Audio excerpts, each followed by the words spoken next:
Tiga warga Israel tewas ditembak di penyeberangan jembatan LNB pada Minggu 8 September 2024. Pelaku penembakan diduga seorang pengemudi truk asal Yordania. Dikutip dari Al-Mayadin, korban adalah personel keamanan di otoritas penyeberangan.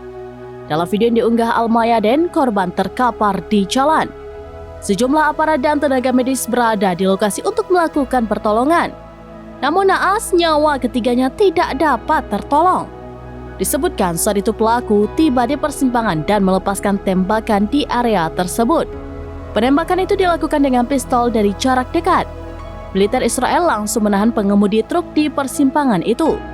Sementara truk yang dibawa pelaku dicurigai berisi bahan peledak. Media Israel menilai insiden itu sebagai operasi yang sangat parah karena kegagalan prosedur keamanan di jembatan LNB. Kini, baik otoritas Yordania maupun Israel mengumumkan bahwa penyeberangan jembatan LNB telah ditutup hingga pemberitahuan lebih lanjut.